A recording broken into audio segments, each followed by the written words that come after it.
À l'occasion de la Journée de l'Europe et en prévision des élections européennes du 26 mai, la ville de Suresnes a proposé aux habitants de vivre pendant une semaine à l'heure européenne. Des unions européennes. Alors je ne sais pas si c'est des plus loin unions européennes ou si c'est des unions européennes. Expositions, chansons et spectacles interactifs d'improvisation théâtrale étaient au programme.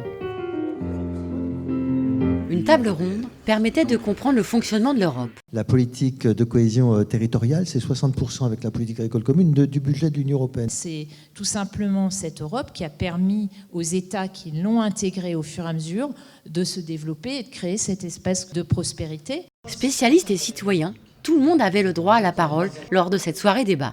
Au départ, en fait, l'industrie textile française craignait beaucoup les bas salaires de l'industrie textile allemande qui employait énormément de femmes. Et donc, mettre l'égalité salariale, l'égalité homme-femme dès le départ dans les traités était une façon de se prémunir à l'avance, déjà, concurrence déloyale. Être européen, c'est ressentir qu'il y a quelque chose d'un tout petit peu plus large que simplement la communauté nationale. Pour nous, l'Europe, c'est d'abord un espace de paix. C'est également un espace économique d'échange important. Après un échange constructif, l'heure était au bilan. Qu'est-ce que vous avez retenu de positif, qui vous a marqué, puis ensuite, là où vous avez grincé un peu des dents? Le premier point positif, c'est la solidarité. Il y a quand même pas mal de facilités qui se sont installées. Penser peut-être plus Europe, c'est peut-être ce souffle, quelque chose de supérieur qui viendrait transcender un peu les clivages nationaux. Je pensais que ce n'était pas inutile d'organiser une réunion qui n'était pas une réunion électorale, mais une réunion d'information sur la manière dont l'Europe fonctionne.